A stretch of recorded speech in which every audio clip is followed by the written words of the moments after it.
J'ai prié pour me marier. Je regrette de m'être mariée. Partie 2.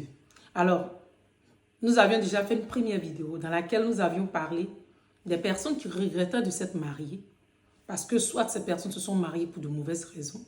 Alors, aujourd'hui, nous allons faire une deuxième vidéo dans laquelle nous allons parler des personnes qui se sont mariées pour de bonnes raisons et qui pourtant regrettent. Alors, quelqu'un qui a cherché Dieu, qui s'est marié selon le plan de Dieu, comment est-ce que cette personne peut en venir à regretter? Bon, je pense qu'il y a plusieurs raisons quand même. Il y a sûrement le comportement de l'autre qui peut vous amener à être franchement dégoûté, même si c'est l'homme ou la femme de votre vie. Il y a peut-être des personnes extérieures, il y a les épreuves, il y a les difficultés. Mais le point sur lequel je voudrais qu'on insiste, c'est cette capacité qu'ont les personnes lorsqu'elles se marient, cette facilité que ces personnes ont à changer. Cette facilité que ces personnes ont à changer. Alors, avant d'entrer dans le mariage, tu étais un mari aimant. Tu étais, je vais dire pardon, un fiancé aimant. Tu étais quelqu'un qui donnait beaucoup d'attention, qui était à l'écoute de l'autre. Avant de rentrer dans le foyer, tu étais une femme aimante, une femme pétillante, une femme qui faisait les choses qu'elle aimait, une femme qui avait ses passions, une femme qui se faisait plaisir, une femme qui réalisait ses projets, qui accomplissait on va dire des prodiges. Voilà, une femme qui faisait des choses qu'elle aimait. Et maintenant, vous rentrez dans le mariage, on a l'impression que toi, la femme, ben, tu es devenue quelqu'un d'autre. On a l'impression que toi, l'homme, tu es devenu quelqu'un d'autre. Tu étais si attentionné, si tendre. Et pourtant, tu rentres dans le mariage et finalement, c'est fini les attentions. C'est fini, franchement, tout ce qu'on pouvait donner comme affection. Et toi, la femme, tu rentres dans le mariage, c'est fini. Tu abandonnes tes rêves, tu abandonnes tes projets. Les choses que tu aimais faire, tu les abandonnes. C'est fini. C'est clair que la Bible déclare que la femme vertueuse est celle-là qui prend soin de sa maison, de ses enfants, de son foyer. Et donc, c'est normal que quand tu te maries, une grande partie de ton temps soit, je vais dire, exclusivement dédiée à ton foyer, à ton mari, à tes enfants. Mais à côté de ça, il est important que toi, cette femme-là, tu puisses réaliser tes projets. Il est important que toi, cette femme-là, tu continues à faire les choses que tu aimais. Il est important que toi, cette femme-là, tu continues à avoir cette personnalité que tu as. Il est important que toi, cet homme-là, tu continues à être cet homme que cette femme a vu et qu'elle a aimé. Non, il ne faut pas faire semblant. Parce que très souvent, avant de rentrer dans le foyer, les gens font semblant. Dans l'étape des fiançailles, les gens essaient de cacher leurs défauts au lieu de se présenter tels qu'ils sont. Parce que là, chacun veut être très, très clean et tout. Et maintenant, quand on rentre dans le mariage, mais une fois dans le mariage, on ne peut plus cacher ses défauts. Et là, maintenant, l'autre découvre et il est découragé, il est déçu. Quand bien même c'est la femme de votre vie, quand bien même c'est l'homme de votre vie, il découvre ces défauts-là et il est franchement dégoûté. Parce qu'il a l'impression qu'il a affaire à quelqu'un d'autre. Ou alors, ce sont des personnes qui, comme je l'ai dit, des femmes qui abandonnent tout, qui se délaissent. Ne parlons même pas de ça en fait. Ne parlons pas de femmes qui rentrent dans le foyer, qui se délaissent. Ça peut amener l'homme également à être découragé. Mais toi, la femme, tu peux être aussi découragée dans ton foyer parce que, comme je l'ai dit un peu plus, quand tu t'es mariée, tu as tout abandonné. Tu as abandonné tout ce que tu aimais faire, qui faisait que tu étais unique.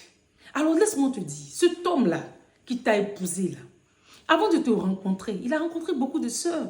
Il a rencontré beaucoup de femmes. Pourquoi est-ce que c'est toi qui l'as épousé? Pourquoi? Il t'a épousé toi. Parce qu'il a trouvé ce truc en toi, en fait. Ce truc-là, il a trouvé ça en toi. Ce truc qu'il n'avait pas vu dans les autres femmes-là. Il a trouvé ça en toi. Et à ton avis, qu'est-ce qui fait que tu as ce truc? C'est ta personnalité. Ce sont les choses que tu fais différemment. Ce sont les choses que peut-être les autres ont l'habitude de faire, mais que toi, tu fais différemment. C'est ce qui te caractérise. C'est ce qui fait que tu es toi, en fait. Ce sont les choses que tu aimes faire. Ce sont les choses que tu aimes accomplir. C'est ta manière d'être.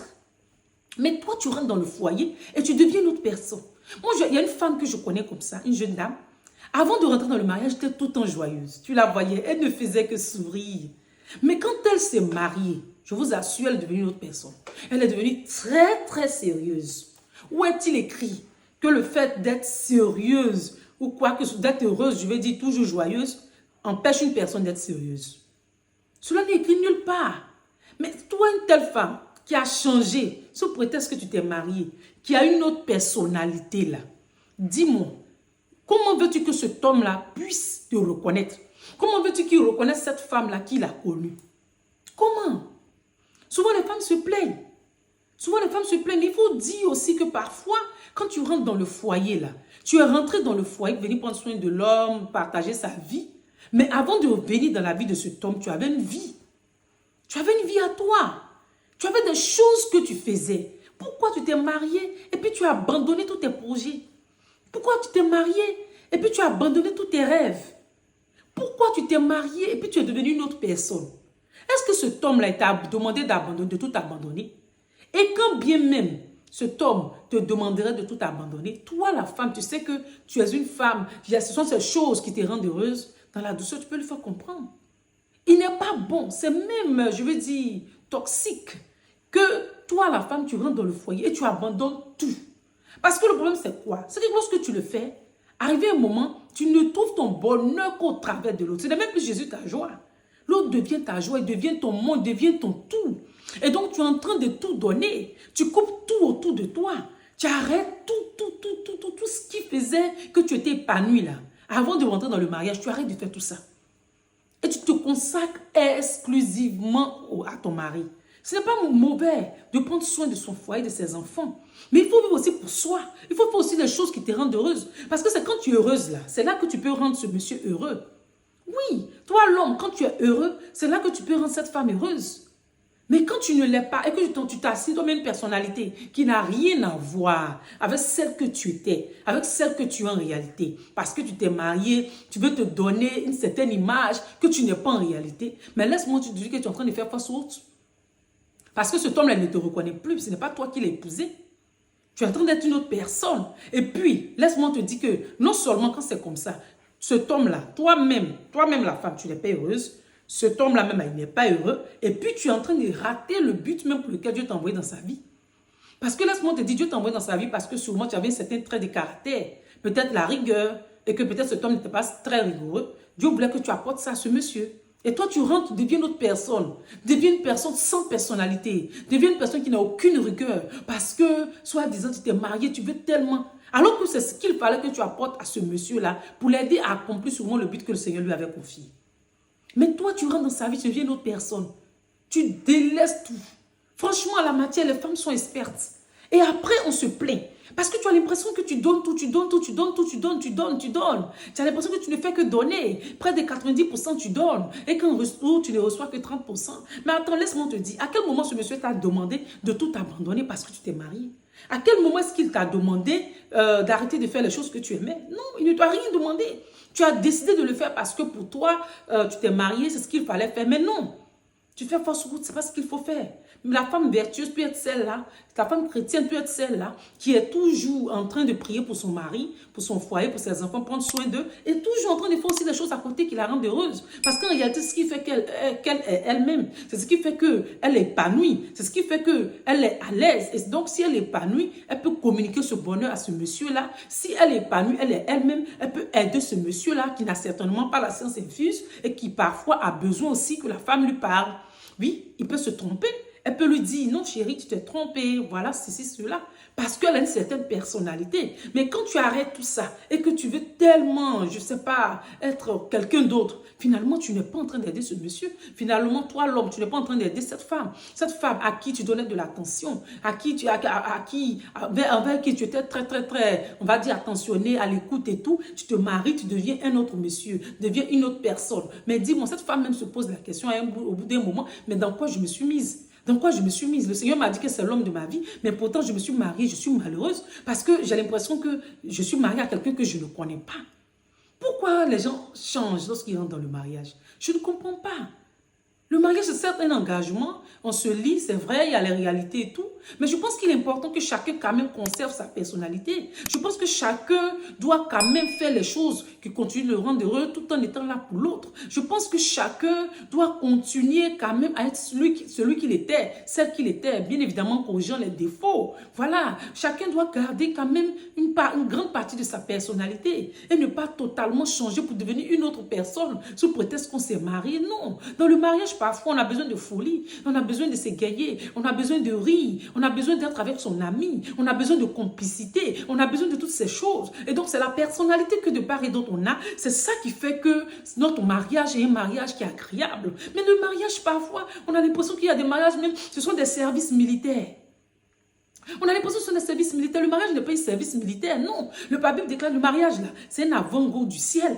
Voilà, c'est le ciel, là, c'est quelque chose de mielleux, c'est quelque chose d'agréable. Et même s'il est clair que quelque part, on l'appelle aussi le foyer. Ça veut dire que parfois, il peut avoir le feu, mais c'est censé être un endroit agréable. C'est censé être un endroit où on s'épanouit, où on est heureux, où on partage des moments de bonheur avec l'autre. Voilà, c'est pas la prison, c'est pas, je veux dire, service militaire, où tout doit être comme ça, carré. Au bout d'un moment, on ne vit plus. Au bout d'un moment, on ne s'épanouit plus. La femme, au bout d'un moment, lorsqu'elle abandonne tout ça, elle est malheureuse parce qu'elle a l'impression qu'elle donne, elle ne reçoit rien. Mais alors que cet homme, lui, il fait ce qu'il peut. Il fait ce qu'il peut. Voilà. Mais toi, la femme, tu as abandonné les choses qui, quelque part, te rendaient déjà heureuse. Tu avais juste besoin de ce que cet homme allait t'apporter un peu pour, je veux dire, parfaire ton bonheur. En plus du bonheur, ne pas dire au-delà même du bonheur que Christ te donne, tu avais juste besoin de ces deux choses pour faire ton bonheur. Mais toi, tu laisses ça. Et tu penses que c'est uniquement dans les yeux de ton mari que tu as trouvé le bonheur. Toi, cet homme-là, tu changes carrément et tu deviens une autre personne qui fait que ta femme même est malheureuse. Non, c'est pas bon. Et ça fait que les gens sont dans les mariages, sont mariés selon le plan de Dieu, mais ils ne sont pas heureux. Tu les vois même là. Tu ne te donnes même pas envie, même toi, même qui n'es pas encore marié, mais tu es marié. Ben, tu te dis que, ben, attends, si je dois me marier pour être comme ça, là, ben, franchement, il faut que je réfléchisse. Non. Nous, les enfants de Dieu, le Seigneur nous a tout donné. La Bible déclare, soyez heureux, soyez joyeux. La Bible veut, le Seigneur même veut qu'on soit tout le temps joyeux. Donc, être joyeux, c'est pas un péché. Être tout le temps en train de taquiner avec son mari, en train de rire, la complicité, c'est pas un péché. Ça détend, ça fait du bien, voilà. Quand on sort, on a une journée chargée, quand on rentre à la maison, on vient se détendre. Voilà. Mais quand on rentre et que c'est compliqué, c'est difficile, c'est compliqué, et qu'on se retrouve face à quelqu'un même qu'on ne connaît pas, franchement, c'est compliqué.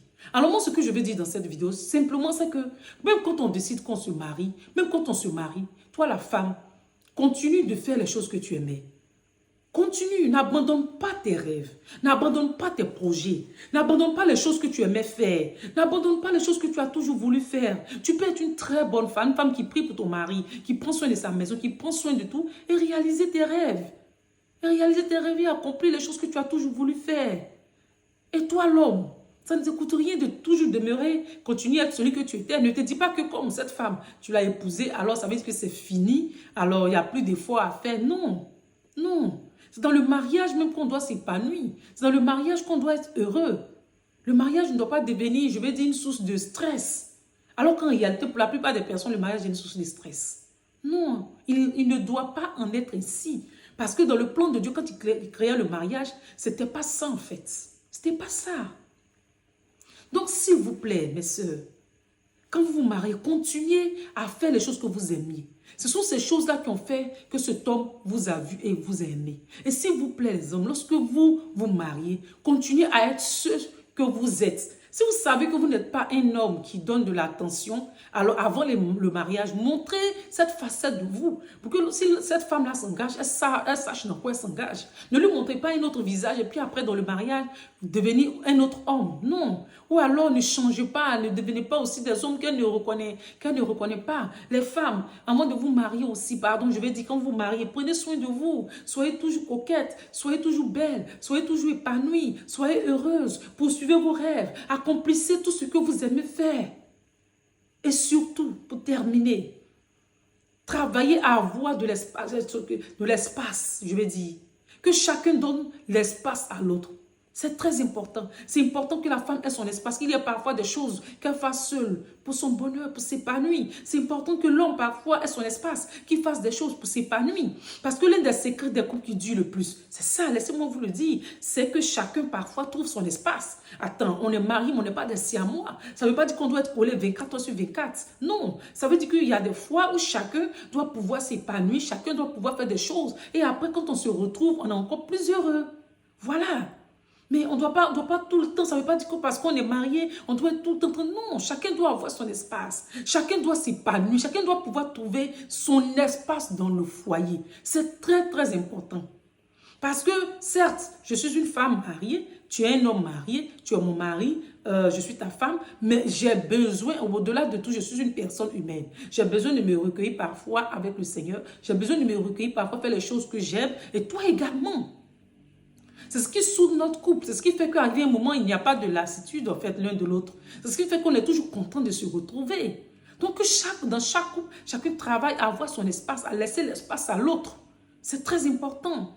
Ne soyons pas des dépendants affectifs. Je me souviens que lorsque j'ai traité de ce thème, les gens ont dit, ben, le dépendant affectif, c'est pas pour nous, c'est en Europe. Mais non, laissez-moi vous dire que même en Afrique, ça nous concerne. Tout ce que je viens de décrire là, quand tu abandonnes tout et que tu ne vis que dans le regard de l'autre, tu es un dépendant affectif. Quand tu veux que tout le temps être avec l'autre. Si l'autre estime qu'il veut prendre un peu de temps pour lui, tu estimes que non, il y a un problème. Tu es dépendant affectif. Tu es un dépendant affectif. Celui qui vit avec le dépendant affectif, il est malheureux. Quand tu laisses tous tes rêves là, tu deviens une dépendante affective. Quand tu laisses tous tes rêves là, tu deviens dépendant affectif. Finalement, tu es malheureux. Parce que tu donnes, tu as l'impression que tu ne reçois pas. En réalité, ce n'est pas l'autre qui a changé, c'est toi. Parce que ces choses qui faisaient que tu étais déjà heureux là, avant de rentrer dans le mariage, tu les as laissées. Et tu penses que c'est uniquement dans ton conjoint que tu vas trouver tout le bonheur. Non, ce n'est pas possible. C'est toi qui as changé, ce n'est pas l'autre. Donc fais les choses que tu aimes, accomplis tes rêves. Réalise les choses que tu as toujours voulu faire. C'est comme ça que tu pourras t'épanouir et c'est comme ça que tu pourras aussi permettre à l'autre d'être épanoui. Parce que lorsque tu es heureux, tu communiques cette joie à l'autre. Et dans le foyer, on peut s'épanouir plus facilement. Alors, abonne-toi. Si tu as aimé cette vidéo, like-la et n'hésite pas à la partager. On se retrouve dans une prochaine vidéo.